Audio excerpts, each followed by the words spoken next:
1776년 여름 24살의 젊은 왕이 내린 첫 번째 명령입니다. 대상은 놀랍게도 방금 세상을 떠난 할아버지 영조의 후궁이었습니다. 왕좌에 오른 지 불과 닷새.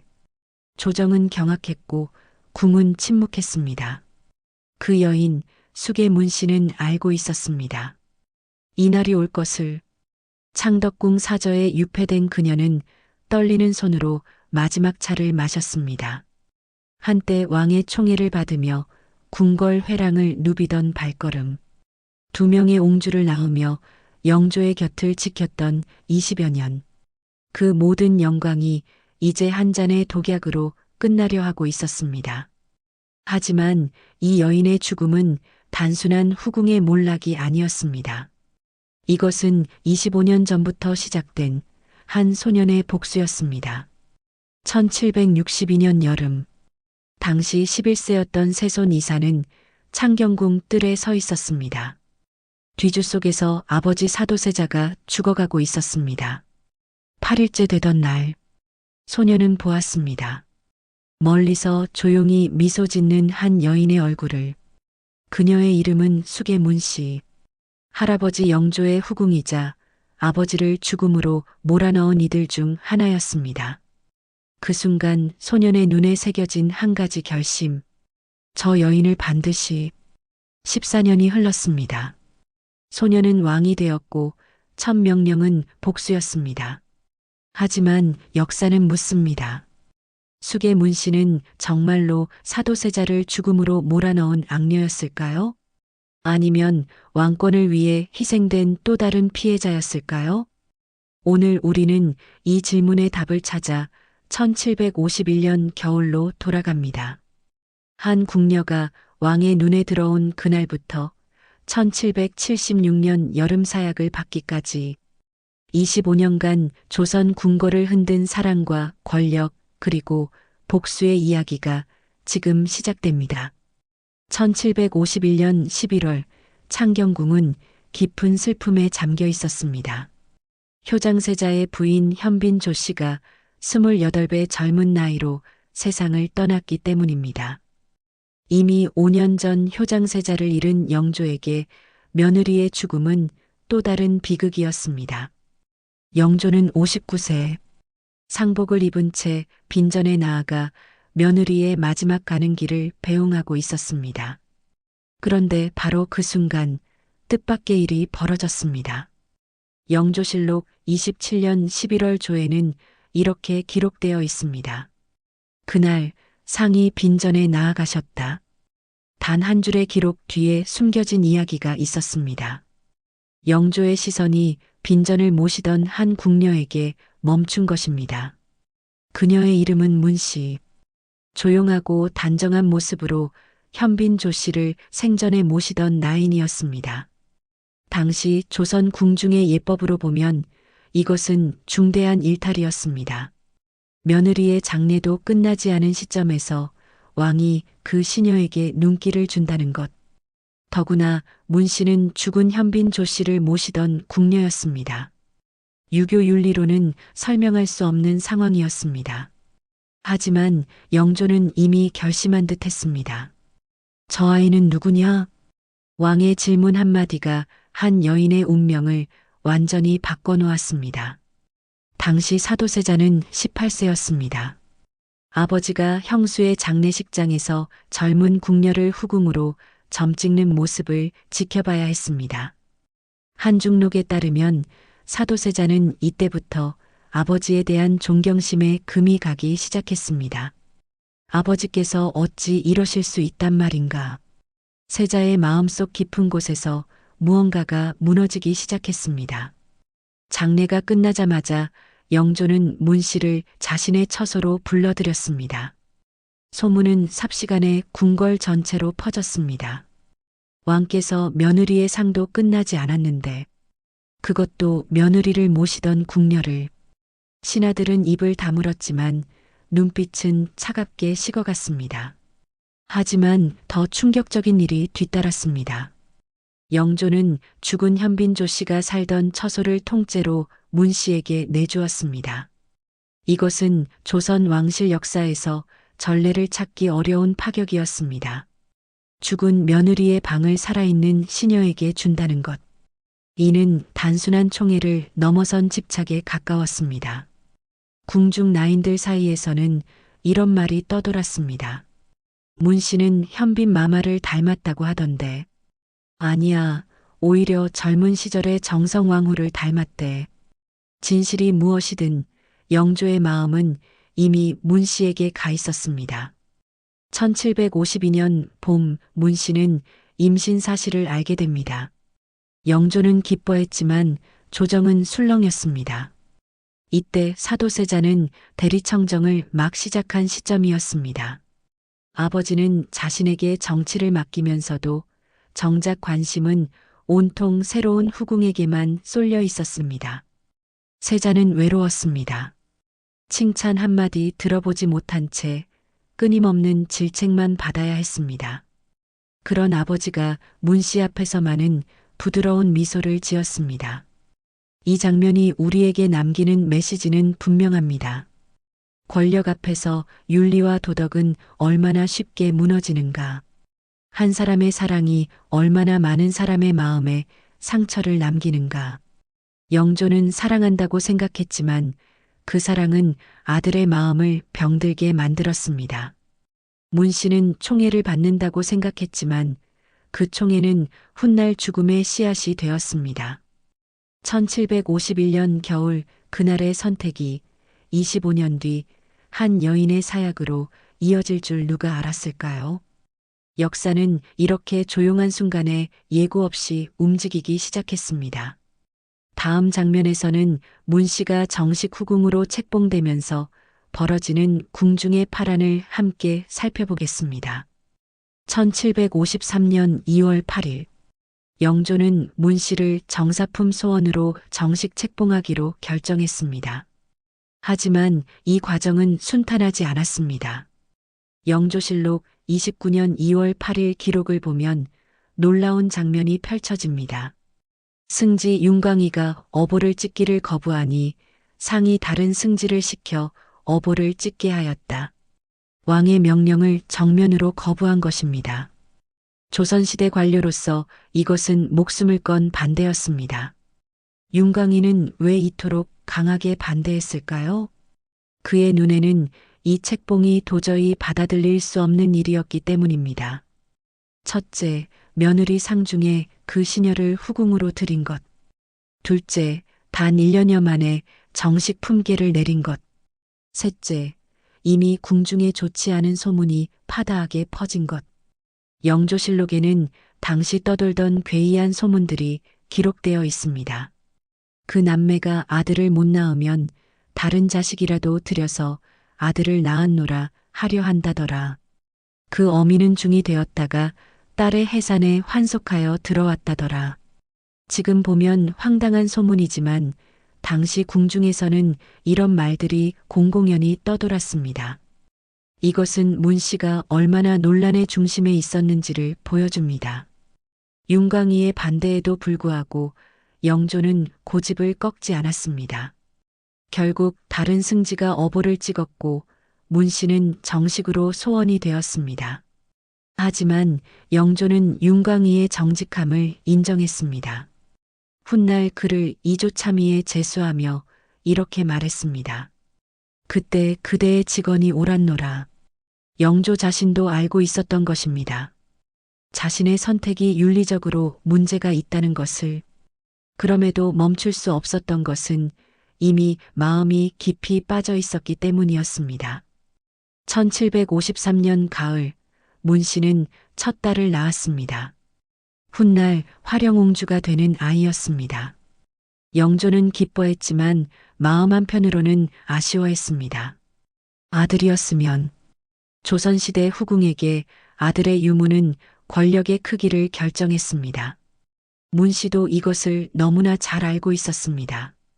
1756년 문 씨는 둘째 딸을 낳았습니다. 화기롱주였습니다. 또다시 딸. 문 씨의 마음은 조급해졌습니다. 야사에 따르면 이 무렵 문 씨는 위험한 시도를 했다고 합니다. 사가에서 남자아이를 몰래 데려와 왕자라고 속이려 했다는 것입니다. 이 일은 영의정 이종성에게 발각되어 무산되었다고 전해집니다. 사실 여부는 불분명하지만 이런 소문이 나돌았다는 것 자체가 당시 문 씨의 처지를 보여줍니다.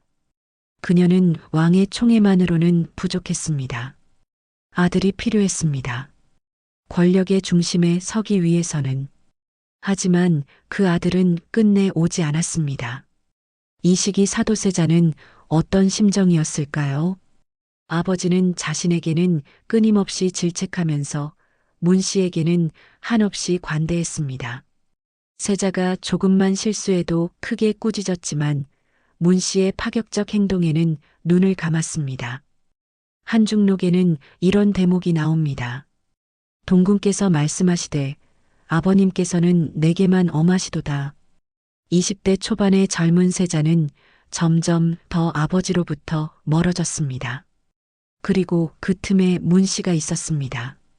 이 장면은 오늘 우리에게도 중요한 질문을 던집니다. 한 사람에 대한 편애가 다른 사람에게 얼마나 깊은 상처를 주는지, 권력을 가진 자의 불공평한 사랑이 얼마나 많은 비극을 낳는지. 영조는 문 씨를 사랑했지만 그 사랑은 아들을 병들게 만들었습니다. 문 씨는 총애를 지키려 했지만 그 노력은 훗날 복수의 빌미가 되었습니다. 1753년 그 봄날의 책봉식이 10년 뒤 뒤주의 비극으로 이어질 줄은 아무도 몰랐습니다. 다음 장면에서는 문 씨의 오빠 문성국이 등장하며 상황이 더욱 악화되는 과정을 살펴보겠습니다. 1755년 문 씨의 오빠 문성국이 궁중 직책을 맡기 시작했습니다. 본래 미천한 출신이었던 그는 여동생이 왕의 후궁이 되면서 급격히 출세했습니다. 그리고 그는 자신의 권력을 지키기 위해 위험한 선택을 했습니다. 사도세자를 감시하기 시작한 것입니다. 한중록에는 문성국의 행적이 생생히 기록되어 있습니다. 문성국은 동궁전의 별감들과 내통하며 세자의 일거수일투족을 엿보았다. 이것은 단순한 궁중 정치를 넘어선 감시였습니다. 동궁전 별감들을 매수한 문성국은 사도세자의 사소한 실수까지 일일이 보고받았습니다. 그리고 그 내용은 고스란히 문 씨를 거쳐 영조의 귀에 들어갔습니다. 저하, 오늘 동궁께서는. 문 씨의 부드러운 목소리가 영조의 의심을 키웠습니다. 세자가 늦게 일어났다는 보고, 세자가 공부에 집중하지 않았다는 보고, 세자가 옷을 바꿔 입는데 시간이 걸렸다는 보고, 하나하나는 사소한 일이었지만 매일같이 쌓이면서 영조의 마음속에 불신이 자랐습니다. 영조실록에는 이 시기 영조가 사도세자를 질책하는 장면이 수없이 등장합니다. 1757년 어느 날 영조는 사도세자를 불러 이렇게 말했습니다. 내가 너의 행동을 모두 알고 있노라. 세자는 당황했습니다. 궁 안에서 자신의 일거수일투족이 감시당하고 있다는 사실을 그때 깨달았습니다. 누가 아버지에게 고자질하는지는 명백했습니다. 문씨 남매. 세자의 마음속에 분노가 쌓여갔습니다. 하지만 더 비극적인 것은 영조의 태도였습니다. 영조는 점점 아들 대신 문 씨의 말을 믿기 시작했습니다. 해경궁 홍씨는 한중록에서 이렇게 회상합니다. 영조께서 모르실 때도 의심하셨는데 날마다 들으시니 불쾌하신 마음에 부자 사이는 갈수록 갑갑해지니라. 1760년 결정적 사건이 터졌습니다. 창경궁 낙선당에 화재가 발생한 것입니다. 정조는 훗날 이렇게 말했습니다. 정조실록 즉위년 5월 13일 기록입니다. 낙선당 화재의 원인도 문성국 때문이었다. 문성국이 이 화재를 세자의 책임으로 몰아갔다는 것입니다. 실제로 불이 난 원인은 불분명했지만 문성국은 이것을 이용했습니다. 동궁이 화기를 조심치 않아 불이 일어났사옵니다. 영조는 분노했습니다. 사도세자는 억울했지만 해명할 기회조차 주어지지 않았습니다. 그날 밤 세자는 낙선당 우물가에서 혼자 울었다고 합니다. 생을 마감하려는 생각까지 했지만 끝내 이루지 못했습니다. 이 시기 사도세자는 깊은 우울증에 빠져들고 있었습니다. 아버지의 끊임없는 질책, 문씨 남매의 끝없는 감시, 믿을 사람 하나 없는 궁궐, 세자의 마음은 점점 어둠 속으로 가라앉았습니다. 그리고 그 어둠은 나중에 더 큰 비극으로 폭발하게 됩니다. 이 장면이 오늘 우리에게 주는 교훈은 명확합니다. 감시와 불신이 한 사람을 얼마나 병들게 만드는지, 권력을 지키려는 욕심이 얼마나 많은 사람을 파괴하는지, 문성국은 여동생의 지위를 지키려 했지만 그 방법은 한 왕자를 무너뜨리는 것이었습니다. 문씨는 왕의 사랑을 유지하려 했지만 그 대가는 부자 간의 파멸이었습니다. 영조는 아들을 올바르게 키우려 했지만 그 방법은 감시와 질책뿐이었습니다. 1760년 그해 겨울 사도세자의 정신은 이미 깊은 상처를 입고 있었습니다. 그리고 2년 뒤 뒤주의 비극이 찾아옵니다. 다음 장면에서는 1762년 여름 이모화변의 그날을 함께 돌아보겠습니다. 1762년 윤5월 13일 창경궁에 먹구름이 드리웠습니다. 영조는 결심했습니다. 사도세자를 폐위하기로. 그날 아침 영조는 명정전 월대에 나아가 명을 내렸습니다. 세자는 스스로를 폐하라. 사도세자는 시민당에 거적을 깔고 대죄했습니다. 하지만 영조의 마음은 이미 돌이킬 수 없었습니다. 뒤주를 가져오라. 그 명령이 떨어진 순간 궁궐 전체가 얼어붙었습니다. 뒤주, 쌀을 보관하는 나무 괴짝, 그 안에 사람을 가두는 것은 곧 죽음을 의미했습니다. 27세의 사도세자는 뒤주 안으로 들어갔습니다. 그리고 뚜껑이 닫혔습니다. 그날부터 8일간 조선 역사상 가장 비극적인 장면이 펼쳐졌습니다. 한여름 무더위, 좁은 뒤주 안, 물 한 모금, 음식 한 점 없이 세자는 서서히 죽어갔습니다. 그 모든 과정을 11세 소년 이산이 지켜보고 있었습니다. 훗날의 정조입니다. 한중록에는 이 끔찍한 장면이 기록되어 있습니다. 세손께서 뒤주 곁을 떠나지 않으시며 눈물을 흘리셨다. 11세 소년은 무엇을 보았을까요? 아버지가 뒤주 속에서 숨을 헐떡이며 살려달라 외치는 소리. 할아버지 영조가 냉정하게 뒤주를 지키라 명하는 모습. 그리고 그 주변을 맴도는 사람들. 그 중에 문씨가 있었습니다. 직접적인 기록은 없습니다. 하지만 정조가 즉위 직후 가장 먼저 문씨를 처벌한 것은 무엇을 의미할까요? 정조의 기억 속에 문씨는 아버지의 죽음과 연결되어 있었습니다. 정조실록 즉위년 5월 13일 정조는 이렇게 선언합니다. 문씨는 아버지를 모함하고 궁중을 혼란에 빠뜨렸다. 25년 전부터 시작된 문씨의 참소, 오빠 문성국을 통한 끊임없는 감시, 영조에게 전해진 세자의 작은 실수들, 그 모든 것이 쌓여 이 비극을 만들었다고 정조는 믿었습니다. 윤5월 21일, 8일째 되던 날 사도세자는 숨을 거두었습니다. 27세, 너무나 짧은 생이었습니다. 영조는 뒤늦게 후회했습니다. 내가 무슨 짓을 한 것이냐? 하지만 이미 돌이킬 수 없었습니다. 영조는 죽은 세자에게 사도라는 시호를 내렸습니다. 생각하고 슬퍼한다는 뜻입니다. 그 이름에는 영조의 회한이 담겨 있었습니다. 하지만 11세 소년 이산에게 그것은 위로가 되지 않았습니다. 그의 마음속에는 단 하나의 감정만 남았습니다. 복수? 나는 절대 잊지 않겠다. 소년은 다짐했습니다. 아버지를 죽음으로 몰아넣은 이들을, 특히 문 씨를. 이 장면은 우리에게 깊은 질문을 던집니다. 한 사람의 욕심이 얼마나 많은 생명을 파괴하는가? 권력을 지키려는 몸부림이 얼마나 비극적인 결과를 낳는가? 문 씨가 정말로 사도세자를 죽음으로 몰았는지는 논란이 있습니다. 일부 학자들은 문 씨를 희생양으로 봅니다. 이모화변은 영조와 사도세자의 복잡한 관계, 당파 정치, 세자의 정신적 문제 등 여러 요인이 얽힌 비극이었습니다. 하지만 분명한 것은 정조의 기억 속에서 문 씨는 아버지의 적이었다는 사실입니다. 그리고 그 기억이 14년 뒤 문 씨의 운명을 결정했습니다. 1762년 여름 그날 뒤주 속에서 아버지가 죽어가는 것을 지켜본 소년.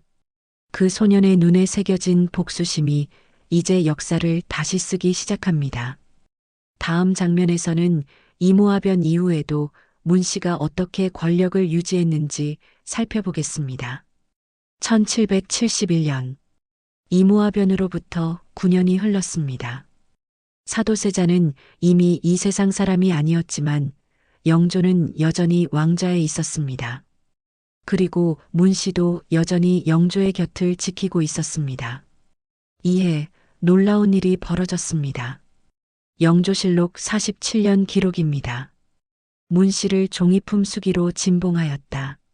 소원에서 수기로 궁녀 출신이 오를 수 있는 최고 지위였습니다. 사도세자가 죽은 지 9년 만에 문 씨는 오히려 더 높은 지위를 얻은 것입니다. 이것은 무엇을 의미할까요? 영조에게 문 씨는 여전히 특별한 존재였다는 뜻입니다. 아들을 잃은 슬픔 속에서도 영조는 문 씨에게 의지했습니다. 어쩌면 영조는 외로웠을지도 모릅니다. 아들을 자신의 손으로 죽인 후 그 죄책감과 후회 속에서 유일하게 위로받을 수 있는 사람이 문 씨였을지도 모릅니다. 하지만 새손 이산의 눈에 이 장면은 전혀 다르게 보였습니다. 20세가 된 이산, 아버지를 죽음으로 몰아넣은 여인이 오히려 승승장구하는 모습, 그것은 견딜 수 없는 모욕이었습니다. 저 여인은 아직도, 이산은 이를 악물었습니다. 하지만 아직은 때가 아니었습니다. 할아버지 영조가 살아계신 한 문 씨를 건드릴 수 없었습니다. 이산은 기다렸습니다. 5년을. 그 5년 동안 문 씨는 권력의 정점을 누렸습니다. 종이품 수계, 2명의 옹주의 어머니, 왕의 총애를 받는 후궁, 궁중 나인들은 문 씨를 조심스럽게 대했고 신하들조차 함부로 대하지 못했습니다. 하지만 문 씨는 교만해졌습니다. 한중록에는 이런 기록이 있습니다. 문 씨는 영빈 이시사도세자의 생모에게조차 무례하게 굴었다. 왕실의 어른 앞에서도 고개를 숙이지 않았다는 것입니다.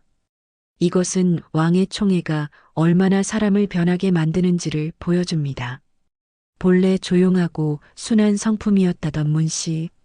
하지만 20년 가까운 궁중 생활과 권력은 그녀를 완전히 다른 사람으로 만들어 놓았습니다. 1775년 영조는 이미 80대 노인이었습니다. 건강이 급격히 나빠졌습니다. 문 씨는 불안해지기 시작했습니다. 영조가 세상을 떠나면 어떻게 될까? 새손 이산이 왕위에 오르면 자신의 운명은 어떻게 될까? 그녀는 알고 있었습니다. 이산의 눈빛을, 뒤주 앞에서 자신을 바라보던 그 차가운 눈빛을. 하지만 이미 돌이킬 수 없었습니다. 20년간 쌓아온 권력, 영조의 총애, 두 딸의 안위, 모든 것이 영조의 생명줄에 달려 있었습니다. 1776년 3월 5일, 영조가 숨을 거두었습니다. 83세였습니다. 그날 문 씨는 알았습니다. 자신의 시간도 끝났다는 것을. 이 장면이 우리에게 던지는 메시지는 명확합니다. 권력은 영원하지 않습니다. 한 사람의 총애에 의지한 권력은 더욱 그렇습니다. 문 씨는 20년간 영조의 사랑을 믿었습니다. 하지만 그 사랑이 사라지는 순간 그녀에게 남은 것은 아무것도 없었습니다. 오히려 20년간 쌓아온 원한만이 그녀를 기다리고 있었습니다. 우리는 여기서 배웁니다. 권력의 자리에 있을 때 겸손해야 하는 이유를, 다른 사람에게 상처를 주면서까지 지켜야 할 권력은 없다는 것을. 1771년 그 봄날 수기로 진봉되며 기뻐하던 문 씨. 그녀는 몰랐습니다. 5년 뒤 자신이 사약을 받게 될 것을. 다음 장면에서는 1776년 3월 정조가 즉위하며 벌어지는 극적인 복수의 시작을 함께 보겠습니다. 1776년 3월 10일 영조가 세상을 떠났습니다. 그리고 그날 저녁 24세의 이산이 왕위에 올랐습니다. 정조입니다. 새 왕의 첫 번째 명령은 모두를 놀라게 했습니다. 수계 문 씨를 궁 밖으로 내쫓으라. 즉위한 지 불과 며칠 만이었습니다. 정조실록 즉위년 3월 30일 기록입니다. 문 씨의 자기를 삭탈하고 사저로 내쫓았다. 왕의 명령이 떨어지자 궁궐은 술렁였습니다. 선왕의 후궁을 즉시 내쫓는다는 것은 전례가 없는 일이었습니다. 하지만 정조는 단호했습니다. 그의 눈빛에는 14년간 쌓인 분노가 타오르고 있었습니다. 문 씨는 황급히 짐을 꾸려 궁을 떠나야 했습니다. 한때 걸었던 창경궁 회랑, 영조와 함께 산책하던 후원, 두 딸을 낳고 기뻐하던 처소, 모든 것이 이제 그녀의 것이 아니었습니다. 궁녀들은 차가운 눈빛으로 그녀를 바라보았습니다. 드디어 벌을 받는구나. 문 씨는 사저로 쫓겨났지만 정조의 복수는 거기서 끝나지 않았습니다. 정조실록 즉위년 5월 13일 정조는 장문의 교지를 내렸습니다. 문 씨는 아버지를 모함하고 궁중을 혼란에 빠뜨리며 왕실의 도리를 무너뜨렸다. 그는 아버지의 억울함을 세상에 알리려 했습니다. 교지의 끝에는 이런 문장이 있었습니다. 그 죄는 하늘이 용서치 못할 것이며 나 또한 그 원한을 잊지 않으리라. 정조의 분노는 개인적 감정을 넘어서 있었습니다. 이것은 왕권을 바로 세우기 위한 정치적 행위이기도 했습니다. 당시 조정은 노론의 힘이 강했습니다. 이모화변 당시 사도세자를 죽음으로 몰아넣은 세력이 여전히 건재했습니다. 정조는 그들과 정면 대결할 수는 없었습니다. 하지만 문 씨는 달랐습니다. 궁녀 출신에 불과한 그녀에게는 정치적 세력이 없었습니다. 영조가 죽으면서 그녀의 뒷배는 사라졌습니다. 정조는 문 씨를 희생양으로 삼아 이모화변의 원한을 풀고자 했습니다. 노론과의 타협점이기도 했습니다. 문 씨와 김상노임이 사망한 노론 영수에게 책임을 돌리면 다른 노론 인사들은 처벌하지 않겠다. 이것은 냉정한 정치적 계산이었습니다. 조정의 대신들이 일제히 상소를 올렸습니다. 저 여인의 죄는 중대하옵니다. 사형을 명하소서. 정조는 잠시 멈칫했습니다. 문 씨에게는 두 딸이 있었습니다. 화령옹주와 화길옹주, 영조의 피를 이어받은 자신의 고모들이었습니다. 정조는 고민했습니다. 어머니를 죽이면 그 딸들은 어떻게 될까? 하지만 화길옹주는 이미 1773년에 19세의 나이로 세상을 떠난 상태였습니다. 남은 것은 화령옹주뿐이었습니다. 정조는 결단했습니다. 화령옹주는 보호하라. 그 아이들은 아직 아무 죄가 없다. 모든 악은 그 어미에게 있을 뿐이다. 그의 눈빛은 단단했지만 그 속엔 슬픔이 있었습니다. 복수를 원했으나 정의로 포장해야 했습니다. 그것이 왕의 숙명이었습니다. 며칠간 문 씨는 사저에 머물며 불안에 떨었습니다. 그녀는 알았습니다. 이제 자신을 지켜줄 사람은 아무도 없다는 것을. 영조는 죽었고 궁의 문은 닫혔습니다. 문 씨는 한때 자신이 걸었던 회랑을 떠올렸습니다. 그곳은 그녀의 승리의 길이었고 지금은 처형을 기다리는 죄인의 길이 되었습니다. 그녀는 속삭였습니다. 내가 무엇을 그리 잘못했단 말인가. 그저 사랑받았을 뿐인데. 하지만 역사는 냉정했습니다. 그녀의 사랑은 권력이 되었고 그 권력은 왕실의 균열로 이어졌습니다. 정조에게 그녀는 단순한 후궁이 아니었습니다. 그녀는 아버지를 죽음으로 몰아넣은 상징이었습니다. 이 장면이 우리에게 주는 교훈은 분명합니다. 과거의 행동은 반드시 대가를 치르게 된다는 것. 권력을 가진 자는 항상 겸손해야 한다는 것. 다른 사람에게 상처를 주면 언젠가는 그 상처가 돌아온다는 것. 문 씨는 20년간 권력을 누렸지만 단 한순간에 모든 것을 잃었습니다. 정조는 14년을 기다렸고 이제 그 복수를 완성하려 하고 있었습니다. 다음 장면에서는 1776년 8월 문 씨에게 사약이 내려지는 마지막 순간을 함께 보겠습니다. 1776년 8월 10일 하늘은 맑았으나 바람은 차가웠습니다. 정조는 마침내 명을 내렸습니다. 정조실록 즉위년 8월 10일 기록입니다. 문 씨에게 사약을 내렸다. 조정의 모든 대신이 찬성했습니다. 반대하는 목소리는 하나도 없었습니다. 문 씨는 조용히 사약을 받았습니다. 그녀는 아무 말도 하지 않았습니다. 단 한 줄의 변명도 남기지 않았습니다. 왜일까요? 어쩌면 그녀도 알고 있었을지 모릅니다. 자신이 지은 죄의 무게를, 혹은 변명해도 소용없다는 것을. 사약을 마시기 직전 문 씨는 마지막으로 하늘을 올려다보았습니다. 그녀의 머릿속에는 무엇이 스쳐 지나갔을까요? 1751년 겨울 빈전에서 영조와 처음 눈이 마주쳤던 그날. 1753년 봄 후궁으로 책봉되며 기뻐하던 순간. 화령옹주와 화길옹주를 낳고 행복해하던 때. 1771년 수기로 진봉되며 권력의 정점에 섰던 그 순간.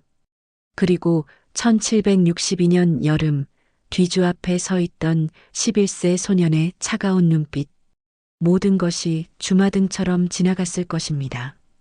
사약이 목구멍을 타고 내려갔습니다. 곧 그녀의 몸이 경련하기 시작했습니다.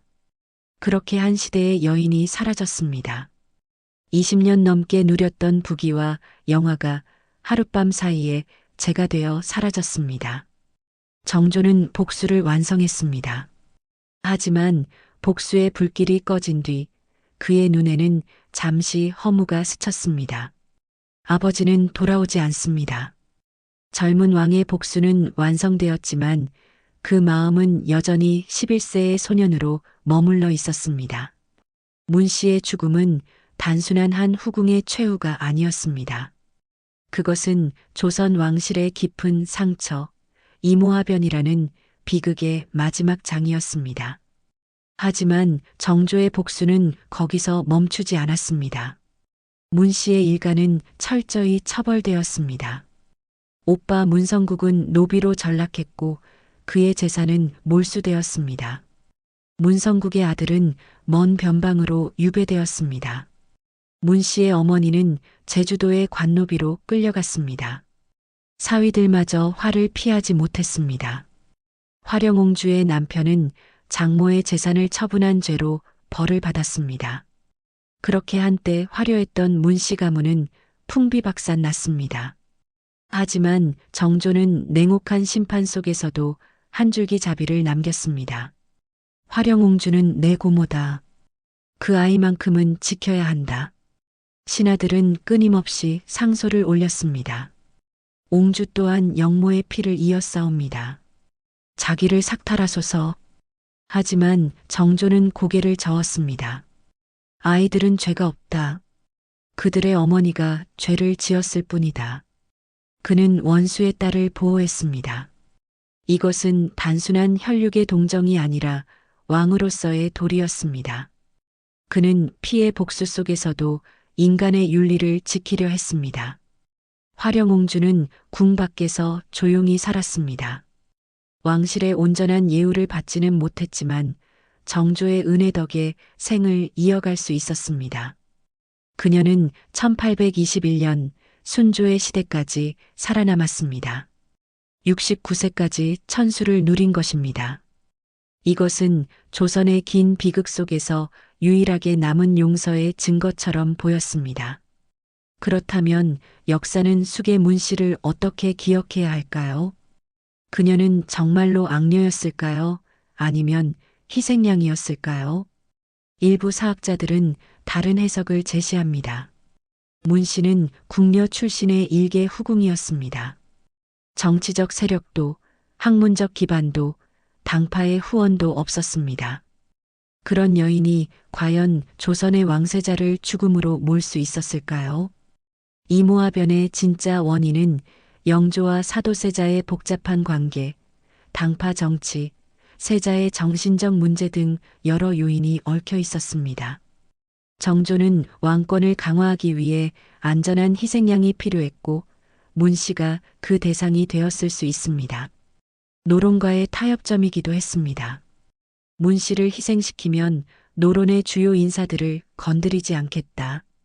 이것은 냉정한 정치적 거래였을지도 모릅니다. 하지만 한중록의 기록은 또 다른 이야기를 전합니다. 해경궁 홍씨는 문씨의 교활한 행태를 생생히 묘사했습니다. 문씨가 세자를 모함하고 별감들을 부추어 왕의 의심을 키웠다는 기록. 이것은 단순한 소문이 아니라 궁중 한가운데서 목격한 증언이었습니다. 문씨는 아비와 아들을 이간질하였으며 말 한마디로 천하를 뒤집었다. 진실은 아마도 그 중간 어딘가에 있을 것입니다. 문씨는 한편으로는 사랑받은 여인이었고 다른 한편으로는 권력의 불길을 키운 인물이었습니다. 사랑은 그녀를 궁으로 데려왔지만 그 사랑은 곧 독이 되어 돌아왔습니다. 영조의 총애가 그녀의 날개였고 그 총애가 사라진 순간 그녀는 추락했습니다. 이 장면이 오늘 우리에게 남기는 메시지는 명확합니다. 권력은 영원하지 않습니다. 한 사람의 사랑에 의지한 권력은 더욱 그렇습니다.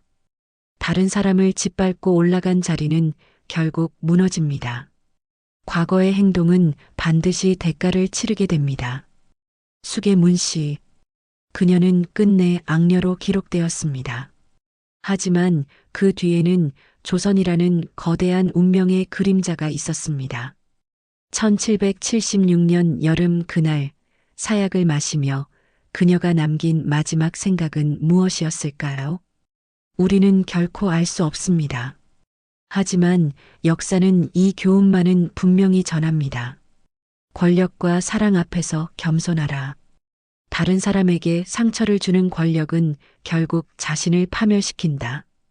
그리고 복수는 완성될 수 있지만 진정한 치유는 용서에서만 온다는 것을 우리는 지금까지 7개의 장면을 통해 25년간 조선 궁궐을 뒤흔든 사랑과 권력 그리고 복수의 이야기를 살펴보았습니다. 1751년 겨울 며느리 장례식장에서 시작된 금지된 사랑. 1753년 윤리를 거스르며 이루어진 후궁 책봉. 1755년부터 1760년까지 이어진 문성국의 감시망과 부자간 균열. 1762년 여름 뒤주 속에서 아버지가 죽어가는 것을 목격한 11세 소년. 1771년 비극 이후에도 권력의 정점에 오른 숙의 문씨. 1776년 봄 24세 젊은 왕의 복수 시작. 그리고 1776년 여름 사약으로 끝난 한 여인의 생. 이 모든 장면은 하나의 메시지로 이어집니다. 한중록은 이렇게 기록합니다. 작은 욕심이 큰 화를 부르고 한순간의 선택이 한 시대의 비극을 만든다. 영조는 사랑한다고 생각했지만 그 사랑은 아들과의 관계를 파괴했습니다. 문 씨는 권력을 지키려 했지만 그 방법은 다른 사람을 무너뜨리는 것이었습니다. 사도세자는 아버지의 사랑을 원했지만 받은 것은 끊임없는 질책뿐이었습니다. 정조는 복수를 완성했지만 아버지는 돌아오지 않았습니다. 역사는 이 모든 과정이 어떻게 연결되는지 분명히 보여줍니다. 한 사람의 욕심이 다른 사람의 상처를 만들고 그 상처가 비극을 낳고 그 비극이 또 다른 비극을 부르는 악순환. 정조실록의 한 구절은 이렇게 전합니다. 역사는 사람의 기록이 아니라 사람의 마음이 남긴 상처다. 오늘을 살아가는 우리에게도 이 이야기는 중요한 질문을 던집니다. 우리는 권력 앞에서 겸손한가? 우리는 다른 사람에게 상처를 주면서까지 지켜야 할 것이 있는가? 우리의 작은 선택이 누군가에게 평생의 상처가 될 수 있다는 것을 기억하는가? 숙의 문 씨는 악녀로 기록되었지만 동시에 희생양이기도 했습니다. 정조는 정의를 실현했지만 동시에 정치적 계산도 있었습니다. 역사는 언제나 두 얼굴을 가집니다. 하지만 한 가지는 분명합니다.